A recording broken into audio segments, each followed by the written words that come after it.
Veja no ICL Notícias, segunda edição. Ameaça de greve dos caminhoneiros. Governo lança medidas e se reúne com estados para conter a alta do diesel. Preço nas alturas. De quem é a culpa? O diesel não para de subir. Trump tensiona e petróleo explode no mundo todo. O que está acontecendo com os Estados Unidos? Não dá mais para ser caminhoneiro, gurizada. Impacto no Brasil ainda é menor do que nos Estados Unidos. Vem bomba aí! Novo advogado de Borcaro procura André Mendonça para tratar de delação. Lobby dos magistrados? Sérgio Moro pede vista e trava a PEC que acaba com a aposentadoria como punição. O ICL Notícias, segunda edição, está no ar.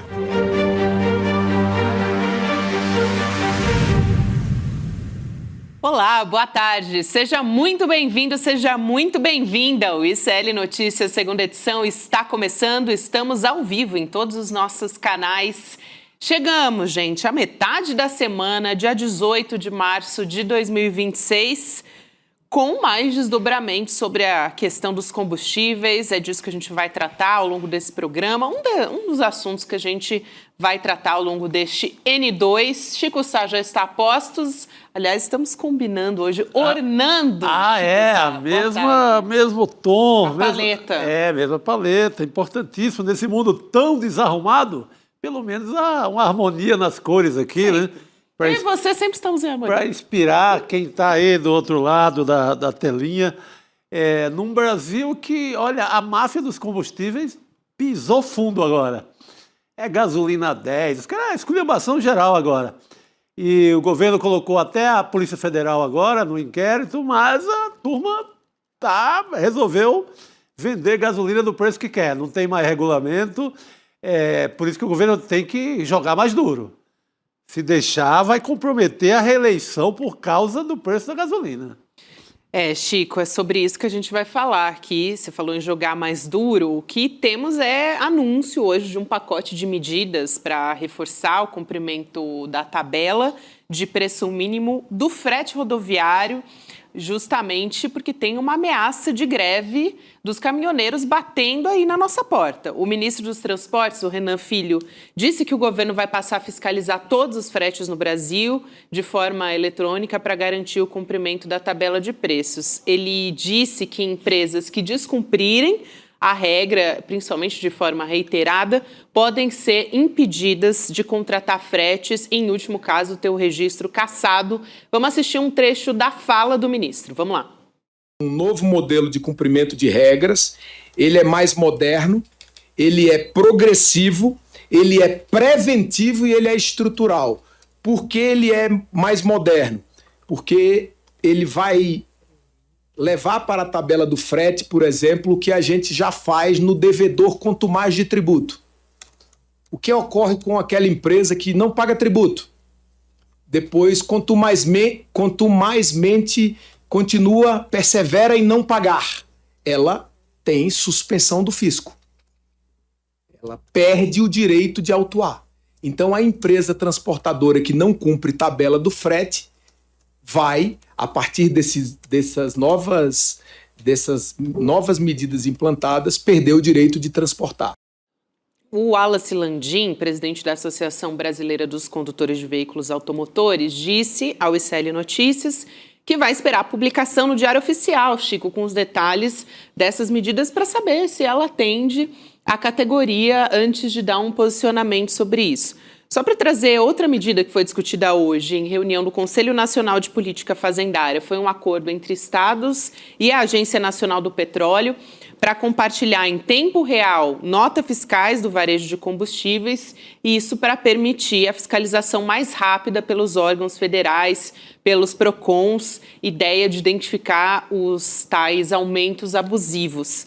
E a terceira medida, aí sim para fechar, que ainda está em discussão, trata da possibilidade de zerar o ICMS sobre a importação de diesel.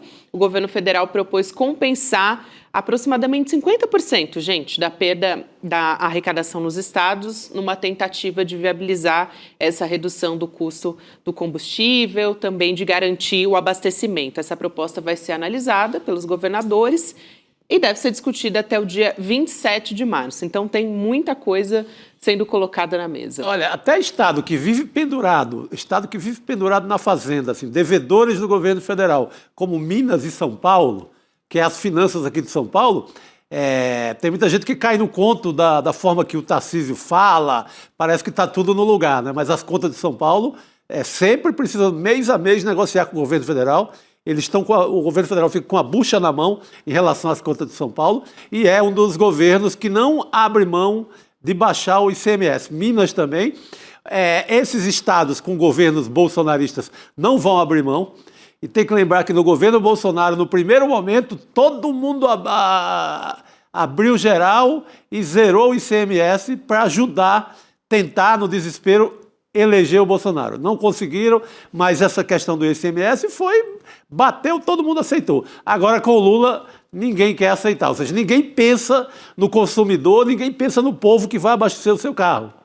O pensamento é no dia da eleição. Exatamente, Chico. Então, ainda a gente espera essa publicação dessas medidas no Diário Oficial. E em Brasília, a Manuela Borges está no nosso aguardo também para falar mais sobre essa implementação e o que está sendo estudado também, né, Manu, para reduzir o custo de alguma maneira. Boa tarde. Muito boa tarde, Gabi, Chico. É isso mesmo, o governo monta uma verdadeira operação de guerra para tentar conter a alta dos combustíveis e o impacto sobre a cadeia produtiva e também sobre a inflação. Além de abrir mão do PIS/COFINS, agora tenta sensibilizar os governadores a abrir mão de metade da arrecadação do ICMS nos estados. O secretário executivo do Ministério da Fazenda, o Durigan, que deve ser o sucessor de Fernando Haddad, fez um cálculo de que gira em torno de R$1,5 bilhão de reais que o governo federal abria mão e a mesma quantia os estados. Então, essas tratativas estão acontecendo, só que a gente sabe que pelo menos 15 governos estaduais fazem oposição à gestão petista. Então, claro que eles vão dificultar essas tratativas na tentativa de desgastar o governo em ano de eleição, deixar o circo pegar fogo e deixar, claro, a inflação chegar lá nas alturas para que a população avalie mal a gestão do governo Lula. E, paralelamente a isso, tem outras frentes que foram abertas pelo governo, como vocês já adiantaram, o ministro dos Transportes, o próprio ministro Boulos, que está em contato direto com os caminhoneiros, fazendo as tratativas para evitar uma possível paralisação. Também tem investigação da Polícia Federal para entender essa especulação, por que o combustível está subindo tanto para o consumidor, se houve já esse corte nos tributos. Então, hoje mesmo teve uma operação, mais de 260 postos foram fiscalizados em 20 cidades. Então, uma operação de guerra para tentar reduzir os efeitos da guerra no Oriente Médio. Muito bom, Manu. A gente vai continuar acompanhando essa história, né? Resta saber como é que vai ser essa questão entre os governadores também no ano de eleição, né? Outro dia, Chico, a gente conversava também, Manu, com o Juliano Medeiros aqui na mesa para ver a responsabilidade que eles teriam ou não nessa história e até governador entrando com medida que poderia, na prática, prejudicar, né, terceirizar essa responsabilidade para a União também. Então, eu não vejo não tem menor sinal de que governadores como o de São Paulo, Tarcísio de Freitas, assim, que é, para citar, o mais bolsonarista, nem Minas, nem o Ratinho no Paraná, eu creio que não há a menor possibilidade dessa gente pensar um segundo em quem vai abastecer seu carro, pensar em um segundo no caminhoneiro que depende do diesel. Essas pessoas não vão pensar, porque tem uma coisa maior para eles, que é a eleição, então é mais fácil jogar a culpa para o Lula. Mesmo sendo a turma do bonezinho do Trump, mesmo sabendo que são esses mesmos governadores que vestiram o bonezinho do Trump e que a culpa é da guerra do Trump. Mesmo assim, eu não espero nada dessa gente. Por eles, a gasolina e o álcool batem R$100 e não tem sensibilidade dessa gente. Não vejo a menor possibilidade. E quanto a posto, se ficar também dessa coisa, mandar a nota fiscal para o PROCON fazer uma reunião, daqui a 8 dias manda alguém lá notificar, espera mais 8, enquanto não começar prender posto de gasolina. Porque não precisa nota fiscal, está lá.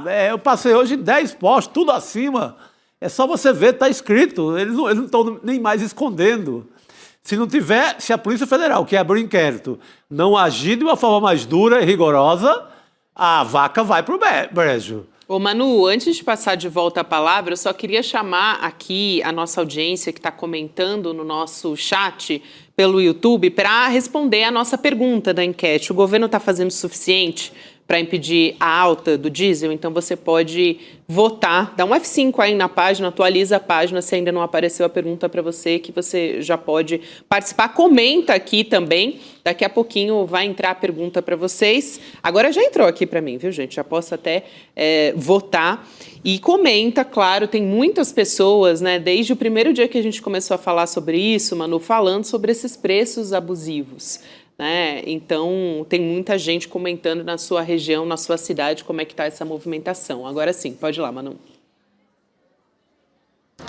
Ontem eu enchi o tanque do meu carro e o preço ainda estava normal, né? Pelo menos por onde eu passei. Hoje eu já não sei como é que tá. Mas o Chico lembrou, né, que Bolsonaro, no último ano do seu governo, ele, por meio de lei complementar, reduziu aí o ICMS no combustível, só que essa conta chegou para o governo Lula, né? Inclusive hoje o ministro da Fazenda, Fernando Haddad, comentou isso, que esses estados foram até o Supremo e pediram para ser ressarcidos desse rombo. Então o governo Lula teve que arcar aí com esse, como que se diz, passar o chapéu, né? O Bolsonaro fez a graça ali passando o chapéu e quem teve que pagar a conta foi o governo Lula, 25 bilhões de reais que ficaram aí para ser pagos nessa gestão. Muito bem. Manu, ia aqui beber uma água, mas vou até seguir aqui com a nossa programação, porque tem muita notícia em relação... Tem uma que a gente sempre traz aqui no N2, que é delação, vai rolar ou não vai rolar? Delação do Daniel Vorcaro. É o que todo mundo se pergunta. O novo advogado dele, que é o José Luiz Oliveira Lima, conhecido como Juca, teve uma reunião ontem com o ministro André Mendonça, que agora é o relator do caso Master no Supremo Tribunal Federal. Segundo apurou o UOL, o advogado tratou sobre essa possibilidade de delação do Vorcaro. O Juca tem um histórico até de trabalho, de delações, né? Como a do ex-presidente da OAS, o Léo Pinheiro, na Lava Jato. O jornal o Globo diz que o Juca garantiu que o Vorcaro está disposto a fazer uma delação séria. O que seria uma delação séria, gente? Se for como aquele orientou para o Léo Pinheiro, que incriminou o Lula, ali não foi nada sério, porque o próprio, apertado depois, o próprio Léo Pinheiro volta atrás. Mas a palavra mágica da delação na Lava Jato era Lula. Citou Lula, já ganhou o abraço do Ministério Público e já ganhou o benefício e dane-se a verdade. Então, a palavra mágica era citar o Lula. Se a palavra mágica desse ano for, por exemplo, citar o Lulinha... Já pensou o desastre? Eles vão entregar, seja verdade ou não. Então, o Juca, ele fez o papel de advogado. Não sei se eticamente é legal você conduzir uma delação que depois se prova que era mentirosa, mas foi o que aconteceu. Então, está na mão dele de novo. Agora muda o ministro do STF, agora é o André Mendonça, o ministro levado pelo Bolsonaro. Não sei como é que fica, mas eu gostaria de saber qual vai ser a palavra mágica desse ano. Pois é. Citando quem você ganha, você sai aplaudido pelo Ministério Público e fica liberado. Mas o que está dizendo que seria essa delação séria segundo essa apuração de Jornal Globo? Essa ponderação que você faz, Chico, é essencial.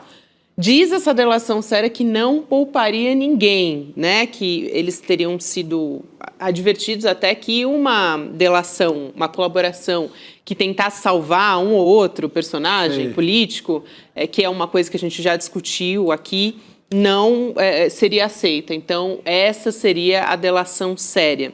A expectativa também é que o acordo de delação premiada seja fechado em conjunto com a Polícia Federal, com a Procuradoria-Geral da República e com a supervisão do ministro André Mendonça, que você alerta aqui, né, Chico, é um ministro indicado pelo governo, pelo Jair Bolsonaro. É o ministro que trancou tudo agora. Começou do cofre, né? A água começou a bater na bunda da extrema-direita, começaram a encontrar o telefone do Flávio Bolsonaro, depois encontraram o telefone do Nicolas Ferreira. Opa, fecha aí.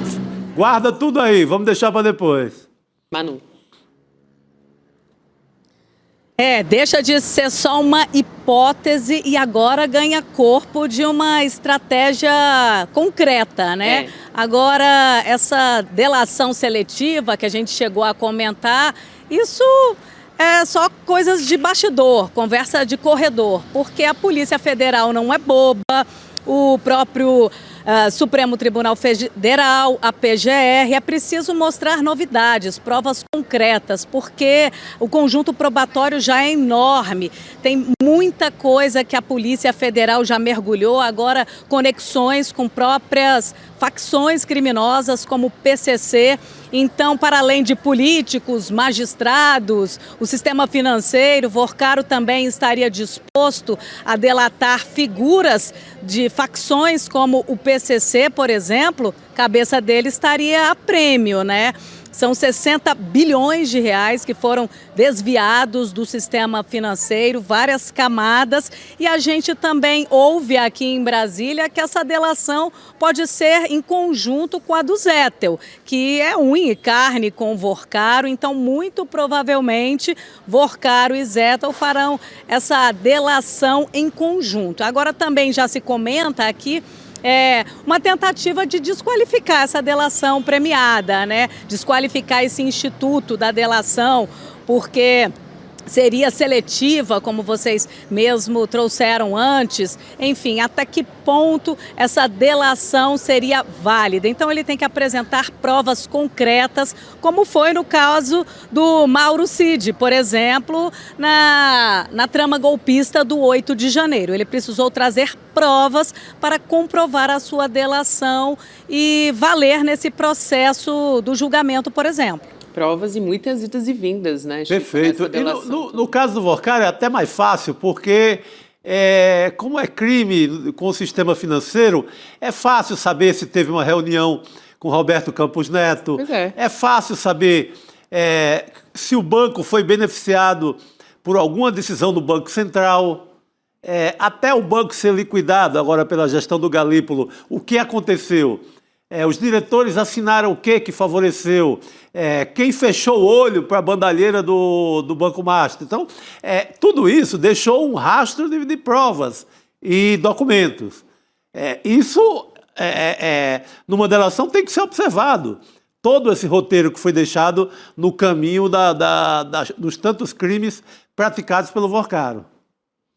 É isso, Chico. Eu não sei se a Manu quer comentar. Vai lá, Manu.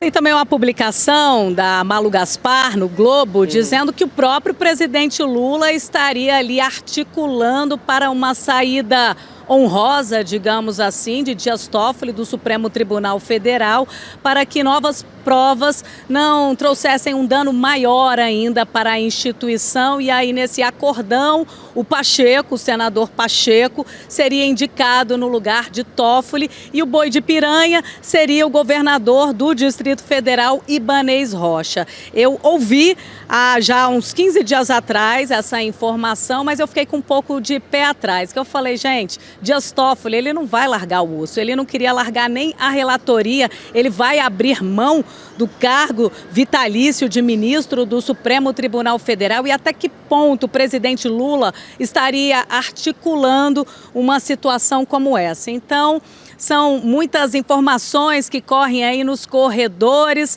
mas que não tem nada de concreto ainda. Ô Chico, você estava citando o Banco Central, tem novidades a respeito dessa história também do senador Renan Calheiros, dizendo que vai expor todo o material que revela a atuação do Banco Central quando estava sob o comando do Campos Neto no caso Master. A apuração que é da nossa Heloísa Vilela, está lá no nosso site, serienoticias.com.br. A Comissão de Assuntos Econômicos do Senado recebeu todos os documentos que foram requisitados pelo Renan Calheiros, que enfim, documentos relacionados ao caso Master, né? O Tribunal de Contas exigiu que seja mantido o sigilo e que a consulta a esses documentos adote critérios bem rigorosos. O senador avisou que vai manter segredo só sobre o que exige a lei: informações bancárias, fiscais e telemáticas. Material que tem informações importantes sobre toda a atuação do Banco Central desde a criação, o crescimento e liquidação do Master.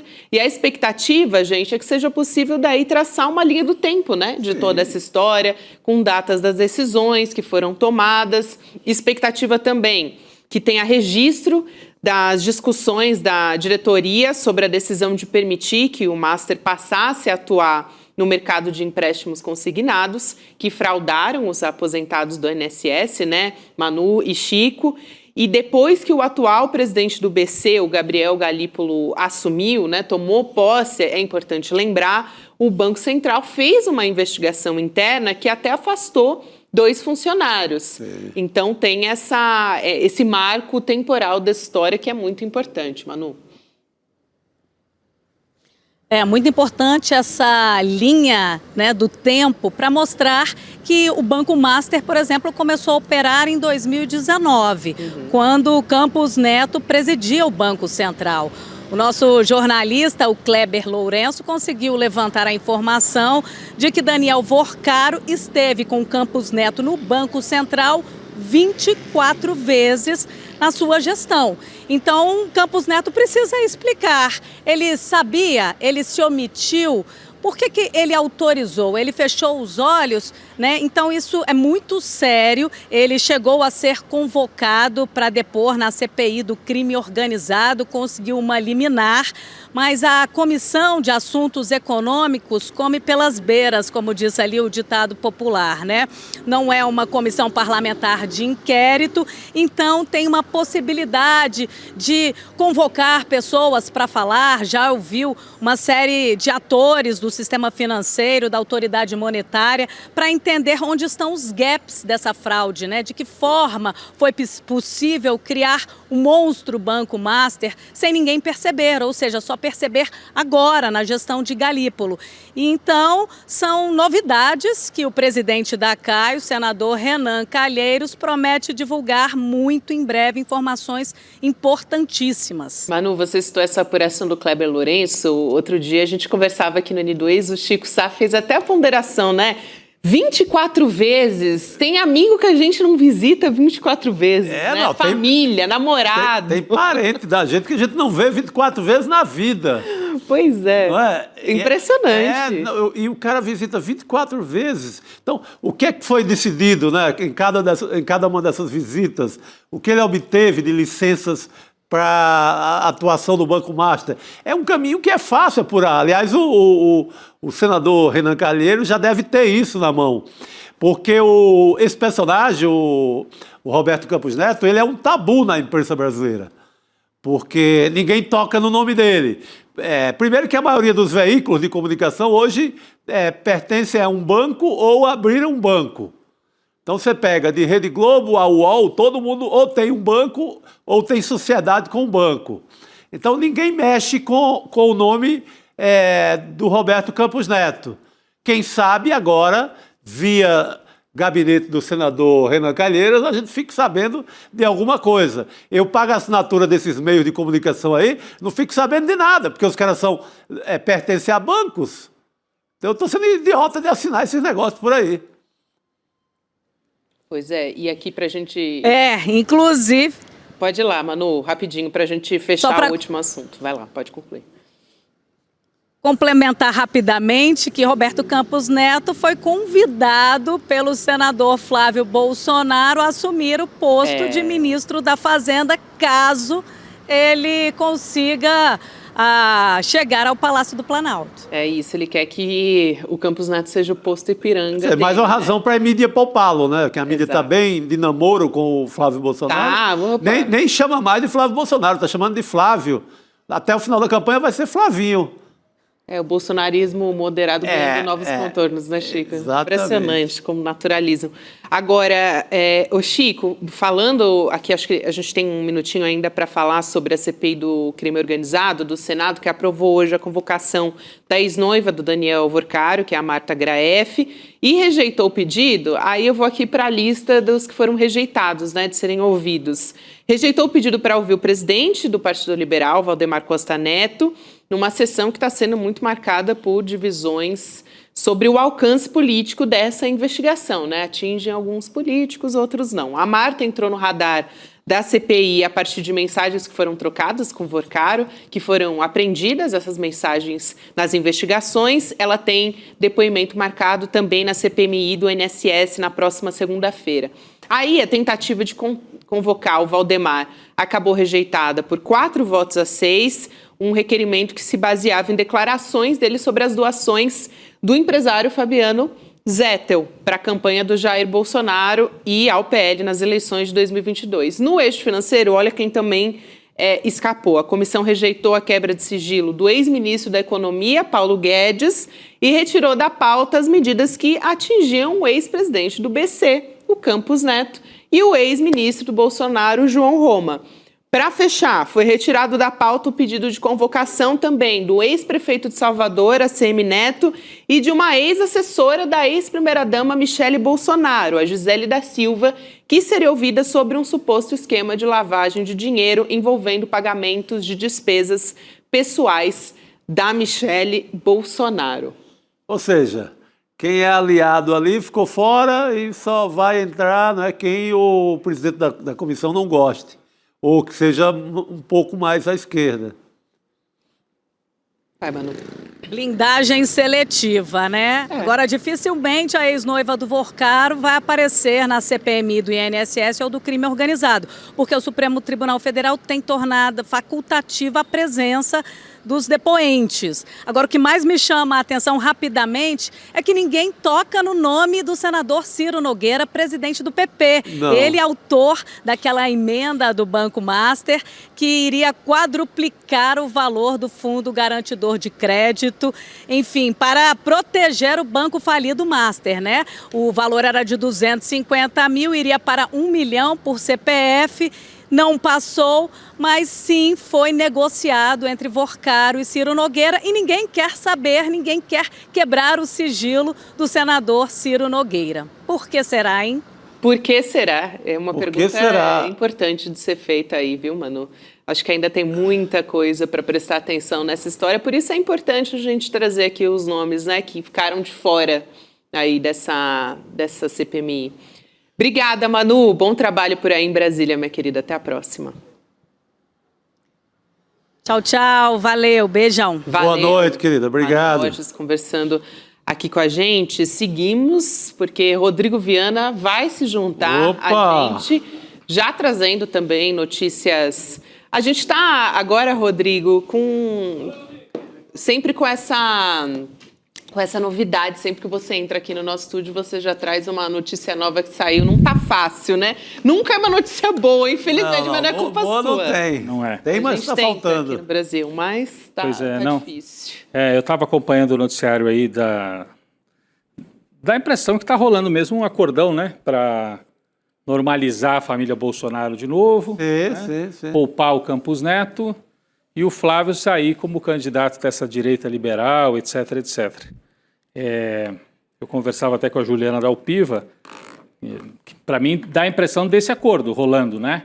Então você libera um pouco o Bolsonaro, facilita a vida da família e tal. A Juliana Dalpiva acha que não, que é mais uma questão da saúde mesmo, que os ministros do Supremo temem que possa acontecer alguma coisa com o Bolsonaro e ficar na conta deles depois, né? Então tem esse bastidor acontecendo, mas, ao mesmo tempo, essa tentativa de poupar o Campos Neto, aí sim é escandaloso isso, né? É uma coisa assim, absurda. Ele tem 2 ex-diretores do banco que estão investigados, né? Que tramaram com o Vorcalo tudo isso, e o Campos Neto não aparece em investigação nenhuma. Agora a comissão se recusa a convocar Valdemar Costa Neto, que é o presidente do partido que recebeu dinheiro do Zetel na campanha, e o Campos Neto. Assim, então, tem um acordo grande aí na elite brasileira em pleno ano eleitoral, né, Gabi? Mas essa não é a notícia ruim que você disse que eu iria trazer a outra, né? Não era nem essa, na verdade. A gente já sabe, mas né? essa já era uma expectativa, um clima todo sendo que criado. a mídia bolsonarizou de novo, a gente já sabe. Né? Hoje tem 2 editoriais. O Estadão e o Globo pedindo prisão domiciliar. Prisão domiciliar. E quando era o Lula, era prisão domiciliar seria privilégio. O Estadão, você pega o Estadão quando o Lula estava preso, né? Pelo amor de Deus. É impressionante isso, porque a justificativa, e até na coluna da Juliana Dalpiva tem todos os detalhes dessa história, mas assim, é para finalizar um tratamento de broncopneumonia e tal. Mas o Bolsonaro ele tem atendimento 24 horas hoje, onde ele está preso e é bastante próximo do hospital também. Sim. Eventualmente, numa situação mais grave, ele pode recorrer a isso. Então, não é que não está tendo atendimento médico hoje, né? Não, ele indo para casa, ele vai ter mais atendimento? Eu acho que vai ter até menos, porque na Papudinha tem o departamento ambulatório lá, né? 24 horas. Para atender todos os presos. E na casa dele vai ter um médico deitado do lado dele, no quarto? Acho que não, né? Enfim, a gente não sabe. Mas, na verdade, tenho medo mesmo de que aconteça alguma coisa com ele e isso seja colocado na conta também do Supremo Tribunal Federal, Gabi. E até ouvi a Juliana falando isso, acho que no N1, eu não sei se foi com a gente aqui no N2, mas que a própria defesa do Bolsonaro já tinha feito essa quantidade, assim, que chama bastante atenção de pedidos de prisão domiciliar, justamente já pensando no futuro, né? Fizemos, assim, uma contagem mesmo, fizemos dezenas de pedidos ao STF que não concedeu, aí vai aquele discurso de prisão, né, humanitária para o Bolsonaro, enfim, que passa por uma situação de saúde delicada. Então, tudo isso já foi Eu estava confiando em todos os boletins médicos. Eu fiquei em dúvida, como qualquer brasileiro poderia ficar, quando o Flávio Bolsonaro vai para Rondônia, em campanha, e começa a dançar. Com o pai quase morrendo. Se o pai está morrendo, por que eu estou dançando aqui? Dançando de uma forma assim, sem limite. Uma espécie de uma pagelança. Uma dança louca. Gente, ou o boletim médico, ou ele sabe que não é tão grave assim, e por isso está dançando, com todo o direito de dançar, fazer o que quiser, porque não dá para entender como é que um filho fica comemorando daquele jeito uma história no dia que o pai morre, não morre. Talvez ele estivesse comemorando já, porque ele sabia que a domiciliar está próxima, né? Não entendi. Aquela dancinha me fez voltar a questionar o boletim médico. Pois é. Essa é uma questão que está colocada aí, a gente vai aguardar a evolução desse caso, mas as últimas informações que a gente tinha é de que ele teve uma melhora até considerável no quadro, apesar de estar na UTI, né, tratando desse caso nos pulmões, o Jair Bolsonaro. Gente, aproveitando aqui que a gente está nessa conversa, quero convidar todo mundo a entrar no nosso... Você está me assistindo pelo YouTube? Se você tiver, dá o joia aqui pra gente, né, na nossa transmissão, e também ativa o sininho para você receber os nossos anúncios de que a programação está começando, até porque é uma maneira de você apoiar e divulgar o nosso trabalho, o nosso jornalismo independente, fortalece o nosso trabalho e aumenta o alcance do nosso conteúdo aqui, mantém vivo o nosso jornalismo do ICL. Fica aqui o convite para todo mundo acompanhar. A gente está daqui a pouquinho com os nossos convidados entrando aqui para conversar com a gente. Enquanto eles se ajeitam, tem 2 convidados assim bem especiais que vêm aqui no N2 conversar com a gente daqui a pouquinho. Mas tem uma lei, na verdade voltou a ser lei em São Paulo, que as escolas públicas e privadas no estado vão ser obrigadas a executar o hino nacional pelo menos uma vez na semana. A atualização da lei foi sancionada hoje pelo governador Tarcísio de Freitas e a grande diferença é que o novo texto retira a obrigatoriedade de hastear a bandeira. Essa nova lei determina também a execução do hino nacional no dia útil anterior ao dia 7 de setembro, data da independência do Brasil. Aliás, Rodrigo, estou falando aqui de uma adoção dessa medida e vocês fiquem à vontade para comentar, né, especificamente sobre essa notícia. Agora, assim, o que o Tarcísio de Freitas está promovendo nas escolas públicas, né, na educação pública de São Paulo, é algo, assim, impressionante. Eu fiquei surpreso. Eu achei que ele ia obrigar a tocar o hino dos Estados Unidos e usar o bonezinho do Trump. Seria mais coerente com a posição que ele teve, né? Porque que adianta tocar o hino nacional e quando o Brasil sofre um ataque econômico com o tarifaço, ele dizer que está certo o Trump e que o Lula deveria se render e o Brasil deveria aceitar o tarifaço do Trump. Era melhor colocar o hino dos Estados Unidos. Canta já o hino Vamos deles. cantar o hino dos Estados Unidos, ô Tarcísio. Põe lá a bandeira dos Estados Unidos, bate continência para a bandeira dos Estados Unidos, que nem o Bolsonaro fez.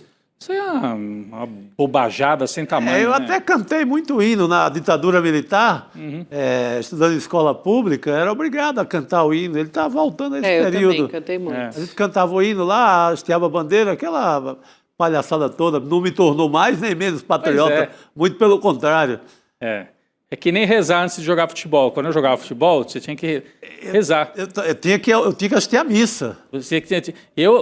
A gente antes, no vestiário, e eu não entendia muito de reza, mas você ia deixar de rezar junto com o time, né? Então eu acabava rezando. Mas tudo bem, era um momento de concentração, assim. E acaba entrando para a história da gente, né? As crianças não vão ser mais ou menos bolsonaristas, mais ou menos patriotas por causa disso. Não a questão, eu acho, do governo de São Paulo, nossos convidados estão chegando aqui, mas é o grande desmonte que está sendo promovido na educação. Isso né? Sim. Enfim, com implementação de modelos que estão visando lucro, não tem nada a ver com o processo de aprendizagem. Professores que estão esgotados, diretores. Tem uma matéria do Intercept Brasil, do Gilberto Nascimento, Rodrigo, que veio no Em Detalhes contar esses relatos. Então, muita gente adoecendo, uma pressão por conseguir atingir as metas que foram impostas, só que os meios para se atingir essa meta, enfim, estão sendo os mais controversos possíveis. Então, realmente, assim, é algo que me chama muita atenção e muito lamentável ver o que está sendo promovido na educação pública de São Paulo. Vamos seguir? Eu acho que esse assunto dá muito pano para a manga, a gente pode voltar a ele a qualquer momento, mas os nossos convidados estão aí, que são o Pedro Barciela, analista de redes, e o cientista político Orlando Calheiros. Que time que a gente recebe aqui neste N2, nessa tarde de N2. Boa tarde para vocês. Boa tarde. Boa tarde, gente. Vamos ter vocês aqui. Boa tarde, Chico, Gabi, Rodrigo. Boa tarde, querido. O Pedro Barciela que deve estar chateado porque ontem a Portuguesa levou uma virada dentro de casa na Copa do Brasil, rapaz. Estava ganhando de 2-1 até os 45 do segundo tempo. Tema sensível. Mas foi roubada. Foi roubado. Mas depois a gente conversa. Teve gol de mão. Depois a gente fala disso. É isso. A gente falava aqui logo na abertura do programa Não precisa. Depois a gente fala disso. Não vamos não. Vamos logo para falar dos combustíveis, que a gente trouxe aqui no começo do programa também, falando do governo Lula se articulando, adotando medidas para conseguir conter essa alta no preço dos combustíveis.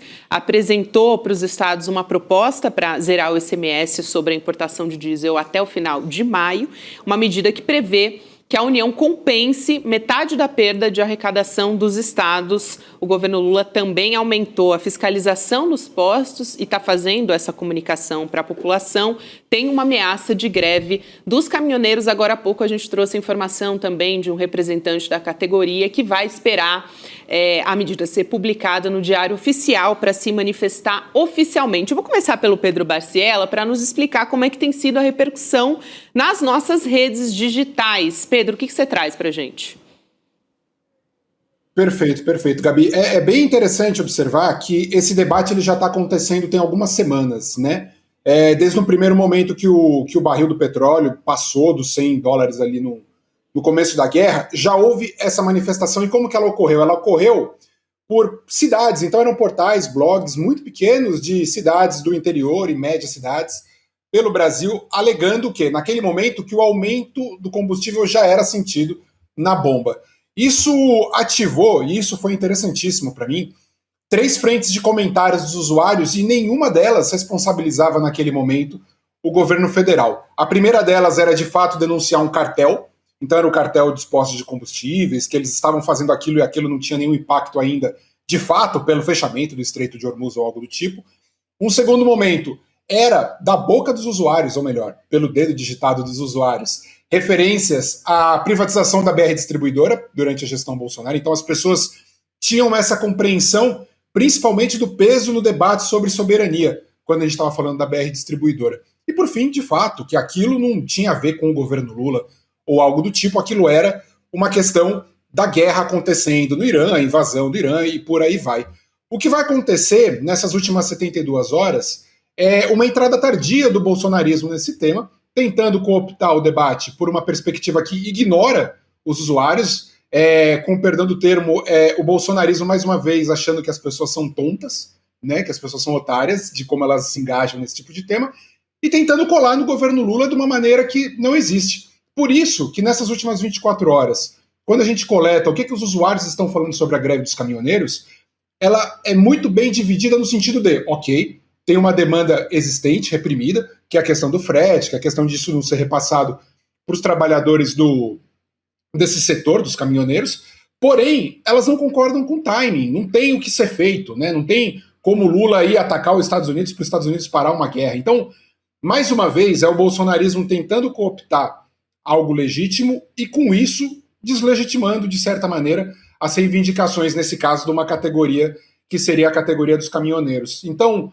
me chama muita atenção e me soa muito razoável que os usuários tenham a compreensão que, de fato, é uma classe que precisa de atenção, porém o timing para essa ameaça, pensada principalmente da perspectiva de uma tentativa de cooptação do bolsonarismo nesse evento, é muito negativo para o Brasil e os usuários têm essa completa noção. O que fica aqui na frente é essa demanda por canais de denúncia. Os usuários querem muito denunciar postos de gasolina que estão fazendo isso. A gente recebe muito, viu, já... Pedro?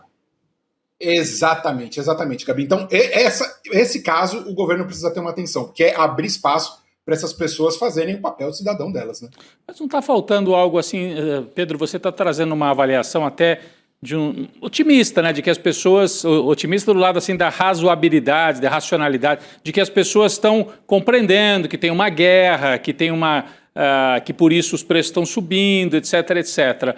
Não está faltando do lado do governo mesmo algo mais afirmativo, porque eu estou achando as medidas muito burocratizadas, apesar de corretas, né, no campo de redução de impostos. É um momento de emergência, você está adotando medidas emergenciais, não vai tirar imposto para sempre, mas do ponto de vista da comunicação, me dá a impressão que o governo está reagindo como se fosse lá da época do governo Sarney, da época do MDB. Eu tenho essa mesma sensação. Sabe, do plano cruzado e tal. Então, não, vamos fazer uma tabela com reunião com os secretários da Fazenda, vamos anunciar uma redução. Gente, a coisa está bombando na rede, né? Você trouxe um pouco o termômetro, mas me dá a impressão, assim, olhando daqui, e depois queria ouvir também o professor Orlando, se não está faltando um enfrentamento um pouco mais afirmativo por parte do governo. Pela expressão do Orlando, ele quer muito falar. Ele quer falar, então vamos deixar ele falar. Eu já falei o que eu achei. Por favor. Vamos lá. Tá me ouvindo bem? Sim, perfeito. Sim, vai lá, querido. Boa noite. Então, eu concordo em grande parte com a avaliação do Pedro, inclusive sobre a questão como isso vem se articulando. A gente sempre tende a pensar a internet por meio das grandes redes sociais, né? Enfim, o X, Blue Sky, o Instagram, mas também esquece muito o poder desses portais locais. Isso que talvez seja uma das grandes, digamos, áreas de sombra da comunicação progressista. Mas, eu concordo com a avaliação dele, eu acho que nesse momento, a gente tem uma leitura muito geral e, ao mesmo tempo, muito específica sobre a alta dos preços. Tem uma guerra acontecendo, isso está sempre aparecendo, ao mesmo tempo que uma demanda de uma categoria que tem sido preterida ao longo dos últimos anos está se manifestando. Só que é aquilo, assim, o pessimista nunca sai desapontado, né? Eu vivo por esse ditado. Tendo em vista o que aconteceu nos anos anteriores, em situações análogas nos anos anteriores, eu também sinto a falta de não apenas de um monitoramento ativo, mas de uma presença ativa da comunicação, tanto governamental quanto partidária e sindical, né? Aí você pode abrir espaço para Sindipetros, para a FUP, né? Para a própria CUT com relação a isso. Inclusive, esse tema é um tema muito caro para essas centrais sindicais, né, que é justamente o desmonte, né, da Petrobras ao longo dos últimos anos, né, da redistribuição da Petrobras. Então, esse é um grande momento para justamente retomar essa discussão, tomar a frente do discurso e, ao mesmo tempo, aumentar a imunidade. Eu gosto de pensar em termos de imunidade da população a certos discursos, né?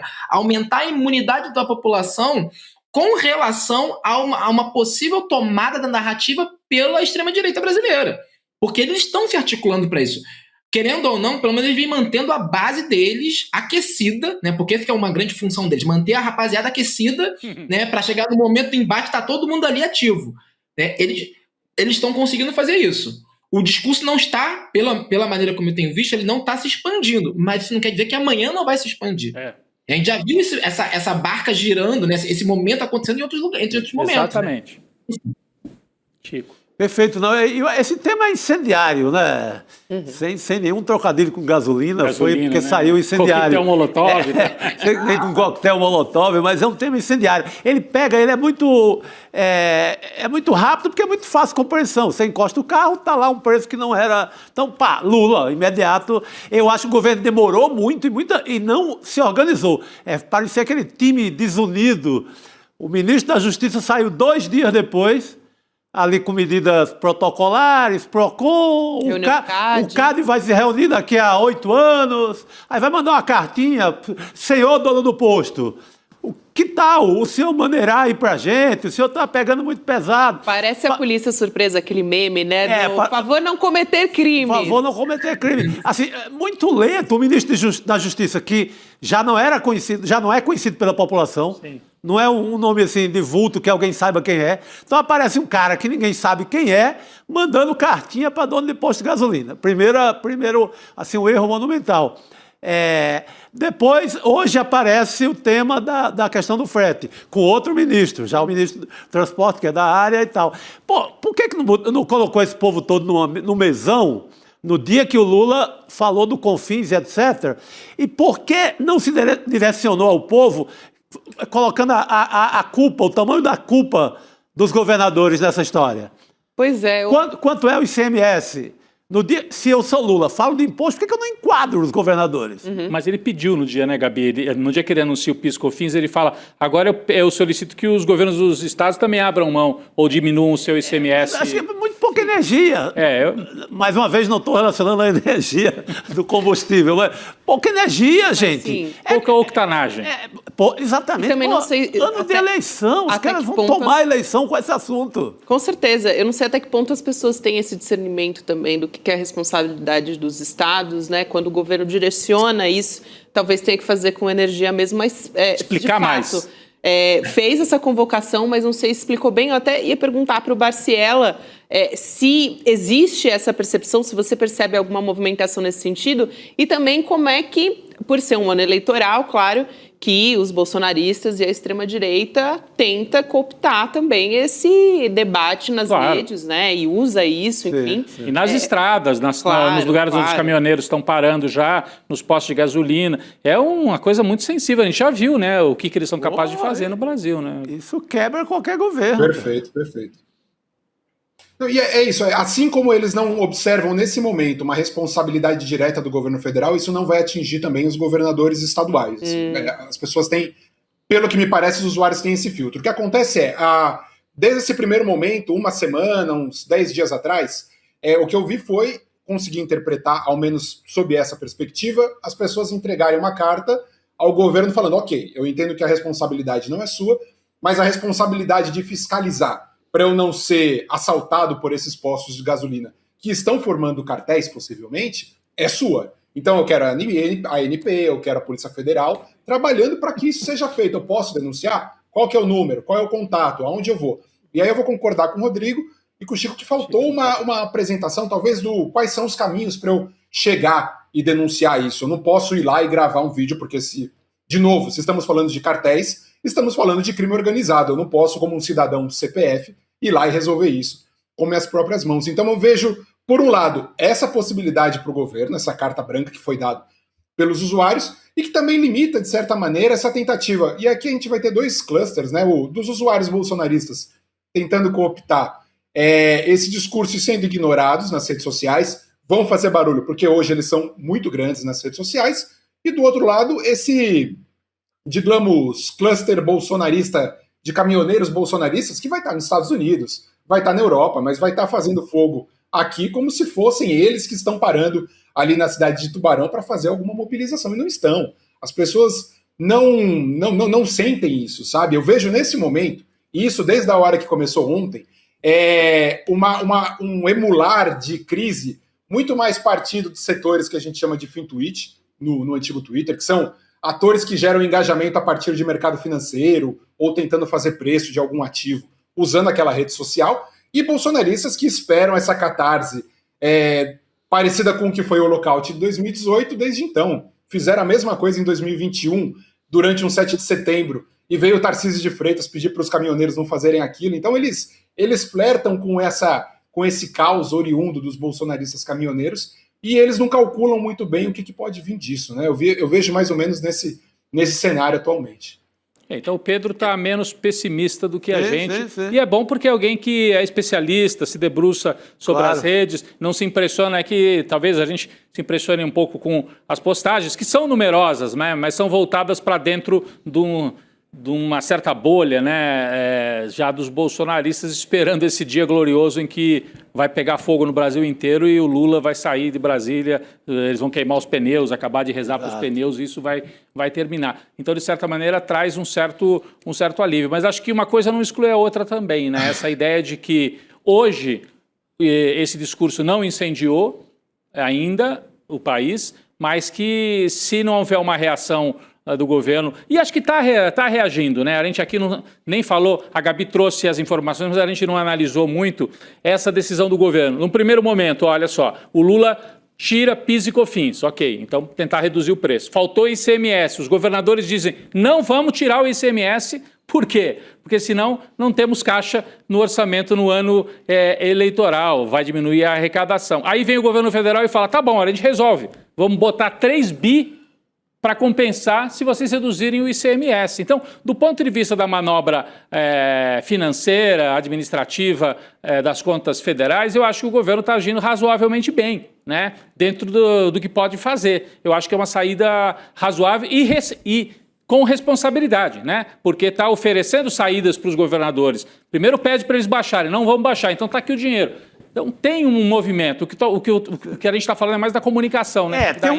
Tem um movimento no tempo da política. Digamos assim, o Lula é um político e gosta da política institucional com aquela lentidão de sempre. Está sendo feito. Não enquadra o governador no primeiro momento, tenta negociar, mas eu estou analisando pela velocidade da comunicação. A minha sensação é que o bolsonarismo começa a levar para eles o assunto e levar de uma maneira muito eficiente de associar governo Lula a aumento de combustível, desconsiderando guerra, desconsiderando qualquer assunto. Eu acho que tem também uma virada, talvez o professor Orlando e o Pedro possam ajudar a gente. Se eles exagerarem na dose também, eles podem ficar com a pecha dos que estão torcendo para dar tudo errado no momento que já é difícil para o mundo, né? Então, se os bolsonaristas pararem as estradas, botar fogo no Brasil, provocarem um caos, eles viram os baderneiros da hora, né? Acho que tem esse risco também, não, Pedro e professor Orlando, do lado dos bolsonaristas, se eles exageram na dose e ficam instigando uma espécie de um caos, não é isso? Tem uma coisa que o Cleitinho, senador Cleitinho, fez exatamente isso. Sim. Ele falou, sou contra o Lula, mas não sou contra o Brasil. Ele gravou um vídeo falando exatamente, tirando um pouco a responsabilidade dele em cima disso. Eu acho que até como uma medida de contenção de crise, porque a gente sabe quando, nas outras greves, como virou perdão da expressão, barata voa, né, sobrando para tudo quanto foi lado. Mas assim, eu só vou dar uma vírgula para isso, porque estou aqui com o meu cachorro, presença garantida sempre nas minhas intervenções. Então. Eu achei que era a Tupi essa, não é a Tupi. É a Tupi. É a Tupi, eu acertei. Então. Que assim, como toda crise, como todo momento de crise, você tem várias etapas, né? Então, uma coisa que me preocupa nesse momento não é nem tanto a questão dos combustíveis, mas a questão da caristia. né, que já é um segundo momento, que quando o preço dos combustíveis vai começar a aumentar a pressão inflacionária. E justamente sobre itens que são itens que pesam no bolso dos consumidores. E esse é um tipo de processo que em ano eleitoral, a gente sabe, tende a ter efeitos. Mesmo que você possa responsabilizar, não, mas olha, tem uma guerra, tem algo acontecendo. Então, assim, é algo que pesa muito negativamente para um governo. E a gente sabe que já é algo que o ecossistema da direita vem tentando implementar. Porque uma coisa é você ver o IPCA. O IPCA é um número abstrato. Outra coisa é você ver uma sensação, né, a experiência que é o consumidor, né, ir no mercado e falar assim, olha, meu dinheiro não está sobrando. Meu dinheiro não está sobrando. Então, assim, a gente sabe como isso tende a, né, impactar negativamente. E o meu medo, eu sempre tendo a pensar nos processos políticos, né, como um fluxo sempre, né, qual é o próximo movimento disso. E aí, lembrando, né, que existe, ao mesmo tempo, que o núcleo bolsonarista, né, a extrema-direita brasileira, ela não está só comprometida com isso, né? É uma das frentes de ataque. Você tem o caso do Banco Master vindo junto, né? Você tem a questão do Lulinha. Então, assim, a ideia é atirar para todos os lados para gerar um desgaste contínuo do governo e ver o que cola. Com uma determinada parcela da população, o preço do combustível não está colando? Mas tem a questão do Lulinha. Não está colando? Mas tem a questão do Banco Master. Então, é essa estratégia multifacetada que eu acho que eu temo mais, sabe? Do que esse problema em específico. Entendi. Agora o Cleitinho, o Orlando citou... Perfeito.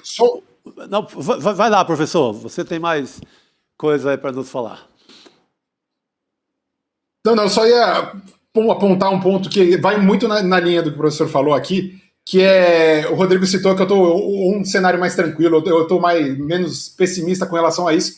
É um paradoxo, porque eu estou pessimista quanto ao todo, né? A gente olha os ataques agora contra a estrutura de gás no Catar, 20% do gás do mundo passa por ali.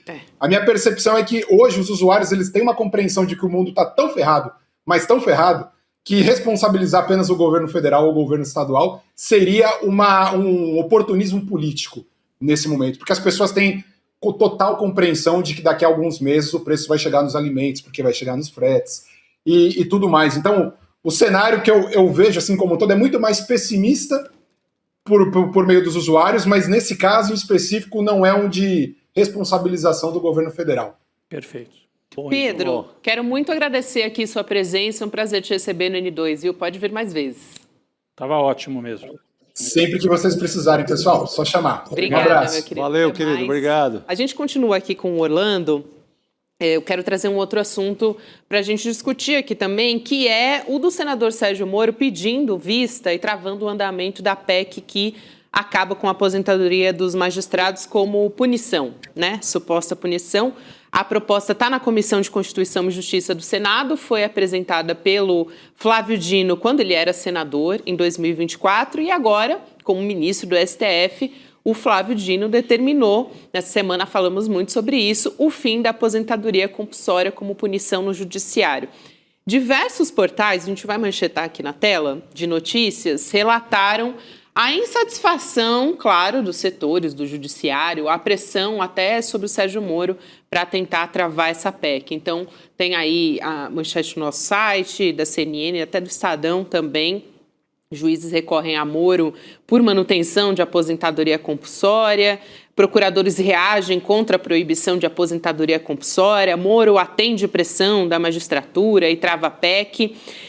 O Sérgio Moro ele nega ter cedido a qualquer lobby da magistratura e ele alega que apresentou uma emenda para modificar o texto que, segundo ele, está de forma genérica. Vou abrir aspas aqui para o trecho dessa emenda apresentada pelo Sérgio Moro. A restrição é necessária, pois o processo disciplinar pode ser desvirtuado e utilizado de forma indevida, com o objetivo de perseguir magistrados e membros do Ministério Público que atuem com independência e probidade, colocando em risco garantias institucionais essenciais ao exercício de suas funções e ao próprio Estado de Direito. Gente, peraí, então isso deveria valer para todas as profissões? Assim, não faz sentido o que o Sérgio Moro está falando. Quer dizer, você tem que ter garantias de fato, você não pode ser muito fácil você caçar um juiz ou um promotor, porque eles devem exercer a sua função com independência, isso no mundo ideal, né? Agora, comprovado que o sujeito agiu mal, aí ele sofre um processo disciplinar, tem direito de recurso, vai até o CNJ, passados todos os recursos, né? Não é assim uma cassação que ele vai para o pelotão de fuzilamento, não é isso. Dado o devido processo legal como qualquer cidadão, Chico, como um professor que age mal na universidade e perde o cargo, como um funcionário público de qualquer área que age mal e perde o cargo, um juiz, dado todo o direito de defesa, por que ele tem que ser diferente dos outros? Rapaz, de onde ele tirou isso? Não faz sentido, não faz nenhum sentido numa república. Só faz sentido na república do juiz das camisas escuras Sérgio Moro, porque ele usava aquela camisa que lembrava as tropas de choque fascistas na época da Lava Jato. Só na cabeça dele, Gabi, assim, um negócio impressionante. Faz sentido no Código do Russo, né? No Código do Russo. Ele como diria Edmar Mendes, né? A melhor frase da vida no Código do Russo.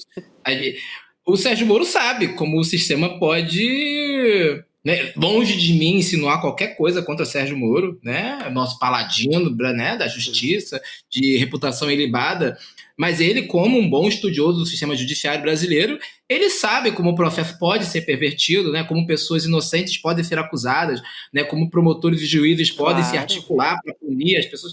Ele é um grande estudioso do sistema judiciário brasileiro, então acredito que, né, do fundo do meu coração, que seja essa a preocupação legítima, né, de Sérgio Moro, vulgo Russo. Exatamente. E até aqui, só para lembrar de um dado, né, quando essa história do Flávio Dino veio à tona, a gente teve acesso àquele levantamento do Conselho Nacional de Justiça, né, que 126 magistrados foram punidos com a aposentadoria compulsória, punidos aqui, entre aspas, em 20 anos. Não é pouca coisa, né, gente? Você pensar 6 por ano... Se você for dividir, é um número bastante considerável. Só que todos eles são aposentados, ganham aposentadoria. Ganhando salário integral, benefícios, né? É disso que a gente está falando. E o princípio, né? Em volume de recursos talvez nem seja tão alto para um país como o Brasil, mas o princípio, a ideia de que todo mundo, se fizer um ato errado, é punido e perde o cargo. O juiz perde o cargo, mas fica com o dinheiro.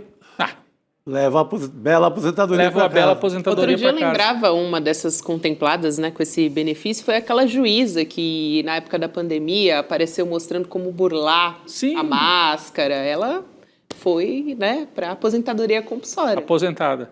Tá aí, ganhando o salário base, o salário, né, alto, enfim, de uma juíza.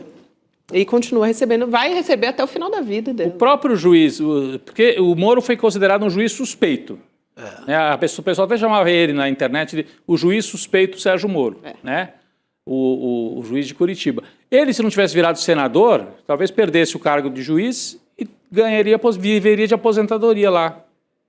Com a conja, ele e a conja. Sim. É isso aí. O processinho quase aí, né? Orlando. Mas me despedir. Olha só, eu acho que você foi muito maldosa, porque assim, é sempre bom lembrar que quando esses juízes são aposentados, eles perdem direito a todos aqueles penduricalhos. A gente sabe que o salário de juiz no Brasil é um salário de fome. Né? Então não tem mais auxílio paletó, não tem mais auxílio Disney, entendeu? Então é isso, eles perdem isso. Então é uma punição.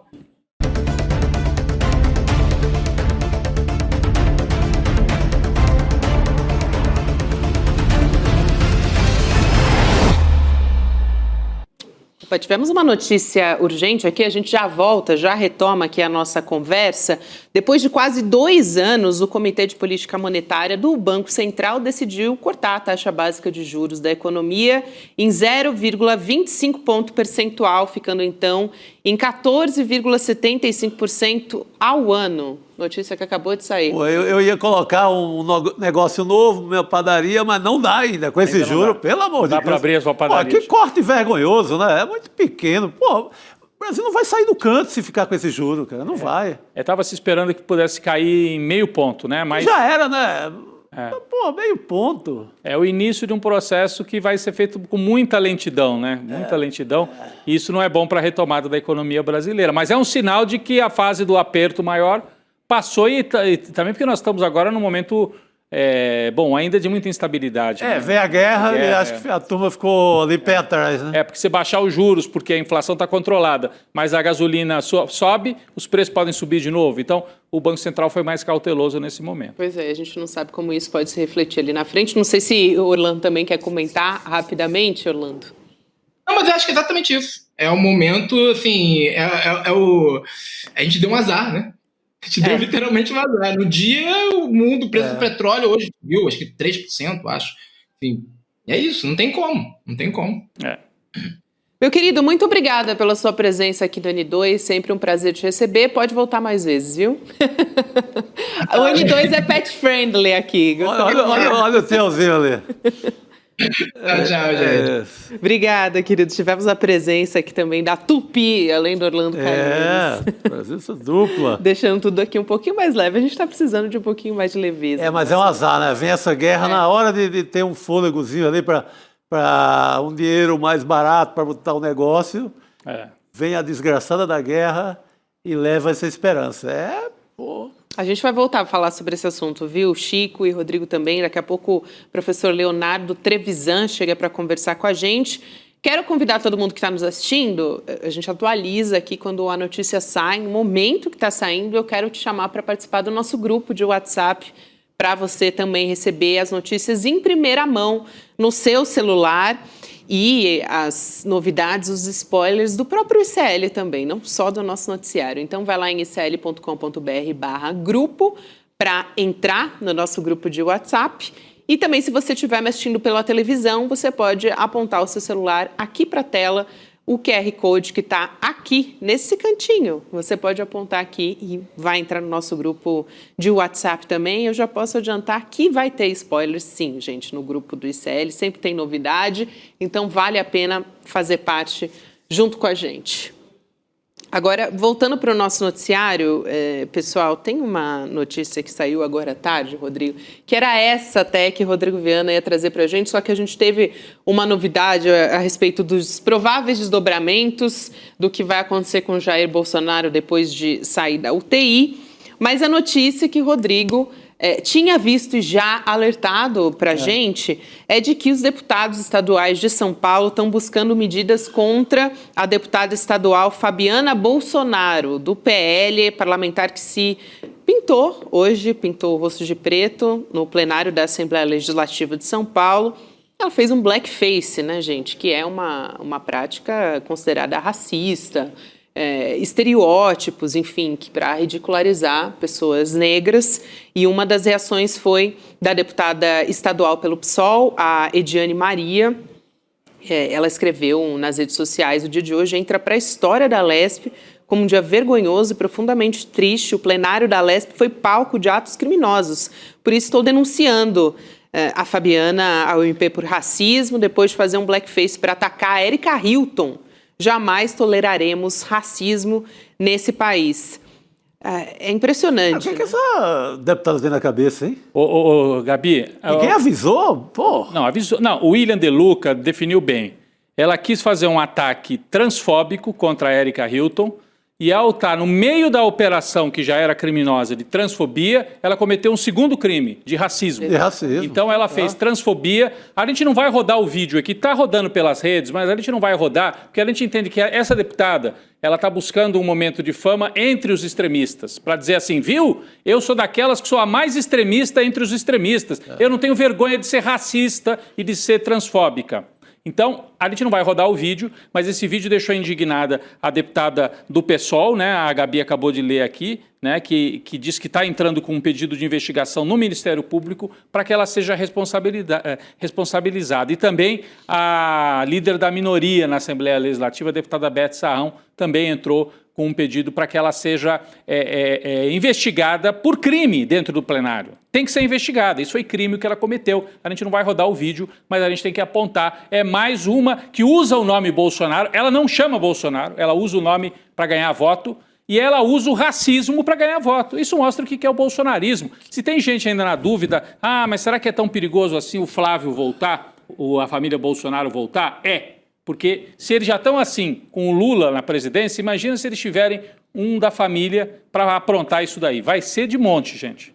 Nossa, o Bolsonaro já fez, não o que a deputada fez, mas já foi racista em diversas oportunidades, em campanha. Sim. Nunca escondeu o racismo dele. Nunca. Ela está copiando. Está copiando, exatamente. Até aqui para o que ela disse é muito absurdo, né? Mas acho que às vezes é importante, até o absurdo, a gente precisa saber como é que foi dito. Ela disse que estava fazendo uma crítica à Erika Hilton, isso não é crítica que se chama, né? Vocês definiram aqui muito bem, porque a Erika Hilton, aliás, tem, assim, enfrentado uma enxurrada de transfobia, de racismo, de ataques de todos os tipos nas redes sociais, desde que ela assumiu, né, que ela foi eleita para presidir a Comissão da Mulher na Câmara dos Deputados. E aí vai essa deputada estadual, não quero mais nem citar o nome dessa senhora aqui, dizendo que pintar o rosto de preto era uma forma de argumentar que pessoas trans não são mulheres, mesmo que usem maquiagem.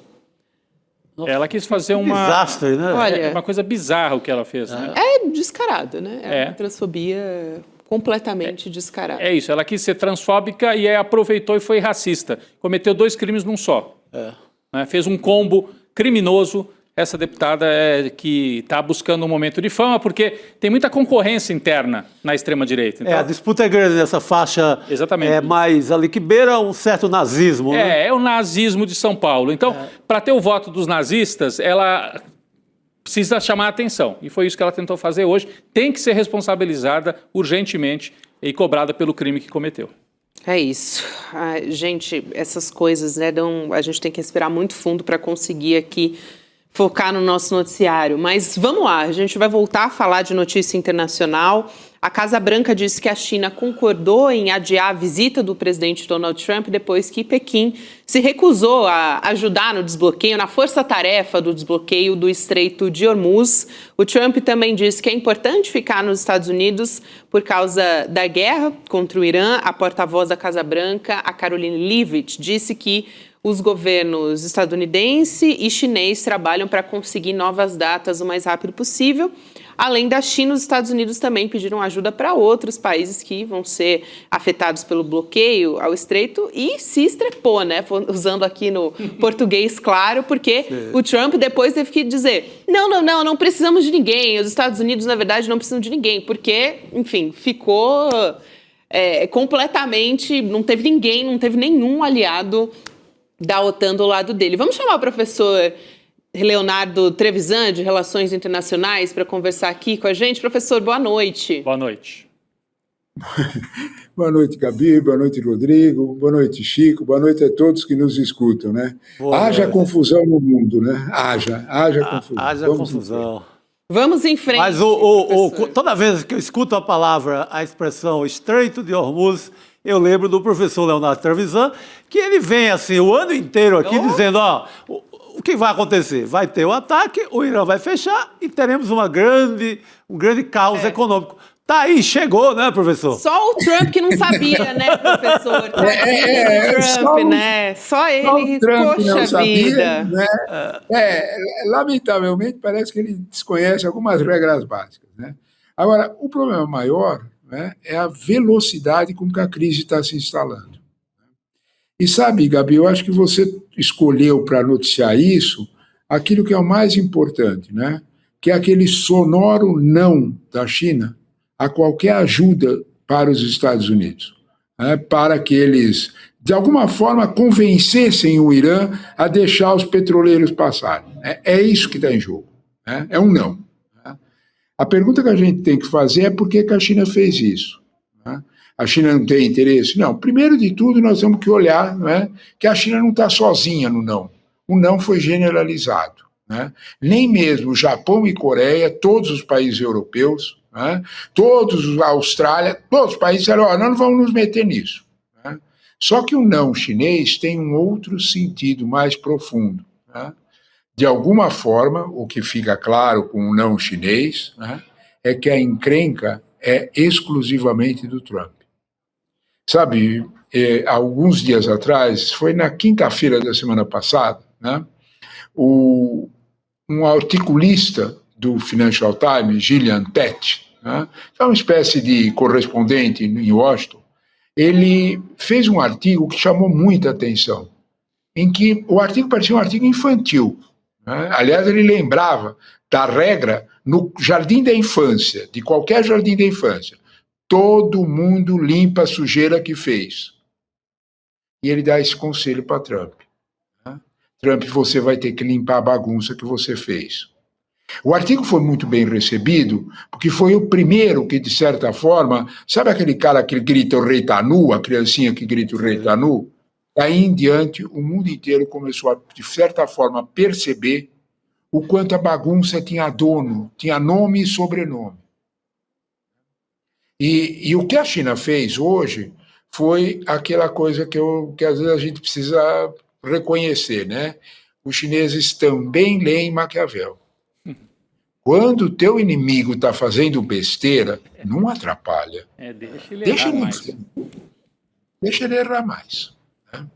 Porque o Trump está ficando absolutamente... Esse é o ponto que eu acho bastante delicado. O Trump está ficando sem saída. Né? A não ser recuar. Né? E levar junto com ele Netanyahu. Só que hoje, o que aconteceu, hoje pela manhã, no horário local... foi algo que passou a linha do bom senso. Há um campo de gás natural, atenção, viu, Chico? O gás natural não subiu tanto de preço quanto o petróleo. Motivo, tem muita reserva internacional, tá? Só que tem limite reserva. Tá? É diferente um pouco de petróleo. O que aconteceu é que Israel, sem aviso, óbvio, atacou um campo em Par Sul, né, que é, na verdade, um campo de gás natural que é dividido entre o Irã e Omã. A reação dos países árabes moderados foi total. Atenção a isso. Pela primeira vez, os árabes moderados, sunitas, dizem que isso não deu, não dá para fazer desse jeito. A resposta iraniana foi, algumas horas depois, atacar o maior campo de gás do Catar, o campo de Ras Latam. Esse campo é um dos campos que fornece diretamente gás para a China. 2. O campo iraniano que ele atacou, que dividido com o Omã, é um campo de produção exclusiva para a China. Se você me dissesse que Israel está tomando as dores de Trump e atacando interesses econômicos chineses, eu vou te dizer que talvez você está na linha certa. E que a escalada da situação está ganhando é o aviso do Gillian Tett, Trump, que nem no Jardim da Infância. Limpa a tua sujeira. A bagunça está saindo do controle. Né? Hoje também nós tivemos algo que fere completamente o direito internacional de forma muito dura. Houve uma autorização do Ministério da Defesa, na palavra do próprio ministro Israel Katz, do ministro da Defesa de Israel, de que qualquer integrante das Forças Armadas israelenses, quando vê um alvo disponível, pode atirar para matar. Ele não precisa mais pedir autorização para o governo. Opa! Esse tipo de coisa não deu resultado em guerra nenhuma do mundo. Não precisamos nem assolar a memória sobre quem é que tinha autorização para fazer o que quisesse em determinados campos. Então, é óbvio, né, que nós estamos rompendo linhas mínimas de bom senso, né, e linhas mínimas que, de alguma forma, são perigosas para a economia mundial. A resposta disso é que o petróleo voltou a subir. Isso. O petróleo arranhou $106 de manhã e está experimentando, provavelmente amanhã, ele está experimentando a faixa de 110. Isso aí, professor, eu queria... Eu lembro que no início dessa guerra, há um pouco mais de mês atrás, o petróleo custava $60. Quase dobrou. Mais de 40%. Exato, o professor citou isso, eu queria trazer mais informações. Então, professor, já só sublinhando o que ele disse, está sendo negociado em torno de $106 o barril. Sim. E acumula uma alta de mais de 40% desde o início. né, professor? Nos Estados Unidos, o diesel subiu cerca de 37%. Em um mês, se aproxima de $5 o galão. Os caminhoneiros estão sentindo o impacto disso. Tem 2 caminhoneiros brasileiros que trabalham nos Estados Unidos que relataram até a situação por lá. A gente tem aqui um trecho das falas. Vamos ouvir? A gente já volta a conversar. Vamos lá. Meus amigos, o que está acontecendo com os Estados Unidos? Não dá mais para ser caminhoneiro, gurizada. O preço do diesel tá um absurdo, mais um absurdo. Há um mês atrás eu gastava $600 a $700 para encher o tanque. Olha só. Deixa eu mostrar pra vocês aqui. Olha aí, gurizada. 1.230 e poucos e ainda continua enchendo. O que está acontecendo com esse país? Aí, acabou de encher, ó. $1.241. $1.241 numa abastecida. Geralmente é 600, 700. Esse país vai quebrar. E apenas estamos começando. A primeira semana que afetou o diesel. O que vai ser de nós daqui a um mês? Aumentando o diesel, tudo aumenta. Comida, supermercado, aluguel, tudo vai aumentar, gurizada. Então esse país está entrando num colapso gigante. De quem é a culpa? O diesel não para de subir. Só está subindo aqui nos Estados Unidos. Não para de subir. Com isso, afeta o transporte. Está todo mundo parado, inclusive eu também estou parado. Comenta aqui para mim, pessoal. De quem que será a culpa de tudo isso que está acontecendo? O diesel no Texas, que é um dos estados mais baratos dos Estados Unidos, ultrapassou a $5. A Califórnia ultrapassou a $7. Isso convertendo para real, dá muito reais o galão, o litro de diesel também. Esse país está indo para o colapso, disse aquele primeiro, né? Mostrando gaúcho, né? Um gaúcho residente dos Estados Unidos. Mas eu fiquei tentando fazer a conta que tanque de gasolina grande que tem aquele caminhão, né? Porque para dar $1.200...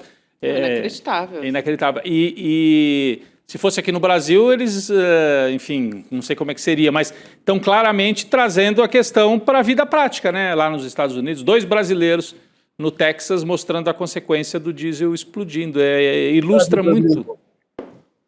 Quando eles falavam, né? Eu fiquei pensando, e ninguém mais, vocês vão dizer, coitado, o professor ficou maluquinho, né? Eu fiquei pensando em ninguém mais do que no velho e bom Marco Maciel. Marco Maciel, o ex-presidente da República, lá para trás, ele tinha uma frase que todos nós devemos prestar atenção. As consequências vêm depois. Parece banal. Né? Parece banal. O problema é que as consequências só vêm depois, né? Eu acho melhor prestar atenção. Exato. Né? Porque, como o Chico estava lembrando, né? O que se pretendia no Brasil era uma queda no juro de 0,50. Né? Caiu para 0,25. A notícia do dia, no final da tarde, era que o Banco Central americano, ao arrepio de todas as pressões do Trump, não mexeu no juro. Não cortou um tostão. Manteve, nada. Acabei de ver. Manteve integral. Com medo da inflação, né? Com medo da inflação lá, né, professor? Com medo da inflação, e que é o que o caminhoneiro brasileiro registrou. Né? Vai subir tudo. Né? Então, é nesse quadro que eu acho que a gente tem que olhar para o Xi Jinping. Né? Deixa o nosso inimigo fazer bastante erro, não vamos atrapalhar.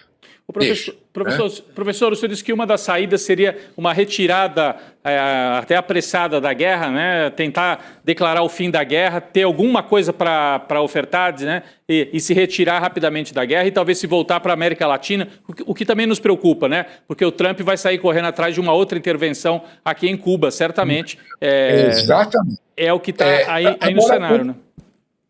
O problema, na verdade, é que a intervenção em Cuba ela tem reflexos aqui no nosso hemisfério. Ela não tem reflexos globais econômicos. Né?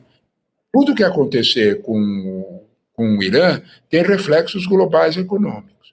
Nós não podemos deixar de lado que não é apenas, no Estreito de Hormuz, não passa apenas petróleo.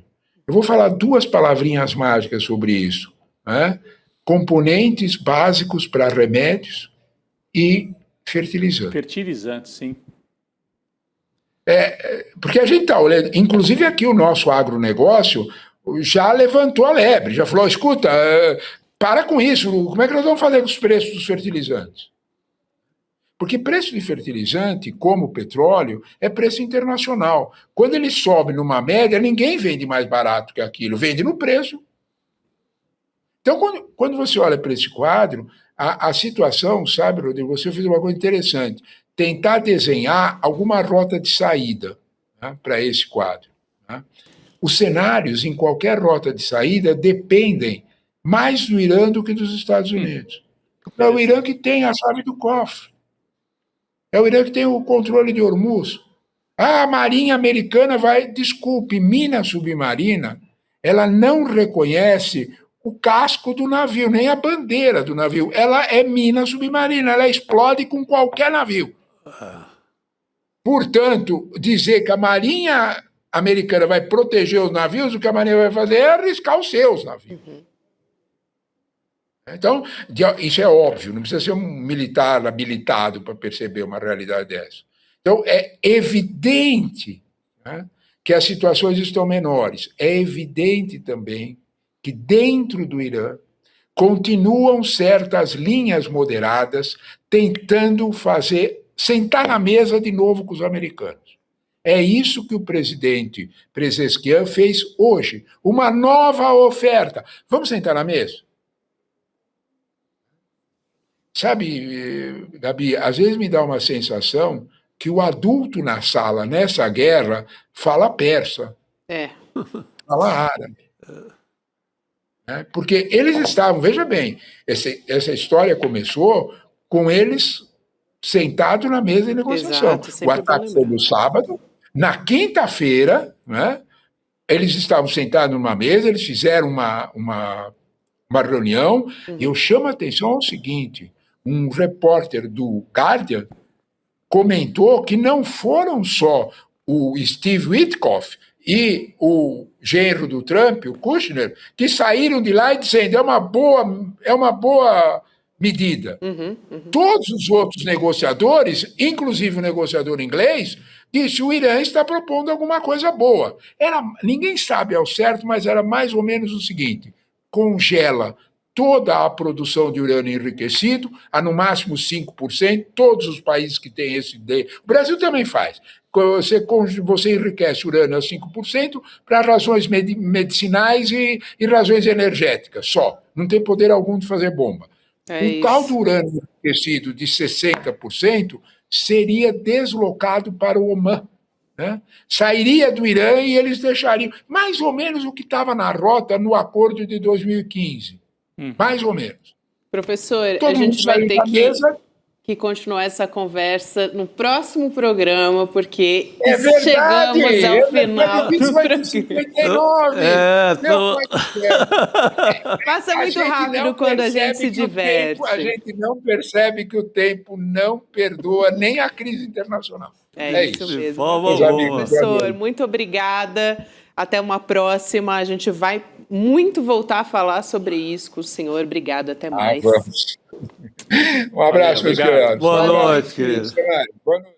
Quero agradecer também, aliás, antes de agradecer, quero agradecer a quem votou.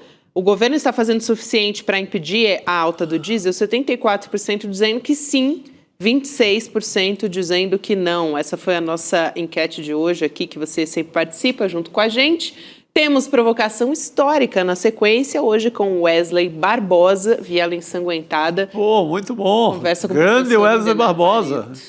Jovem escritor paulistano, muito bom. Muito bom. Vamos nessa, então. Agradeço também a Hector Leão, Marisa Perrone, Cristiane Nogueira, Milton Santos e Neide Souza, da nossa audiência. Um abraço especial para vocês. Boa noite, Rodrigo, Chico. Amanhã estaremos de volta. Amanhã tem mais. Valeu, pessoal. Na Revista Liberta dessa semana, os reflexos do caso Master. Luiz Costa Pinto destrincha toda a jornada de Vorcaro e as brechas deixadas por um esquema corrupto que se auto-sabotou em jogo de poder. Leia também. Gessé Souza aborda o papel das mídias corporativas e como a imprensa venal constrói falsas ideias, escondendo manobras de dominação e agindo como peça fundamental na corrupção. Ainda artigos de Gisele Agnelli, Márcia Tiburi e muito mais. Revista Liberta. Independência em cada palavra.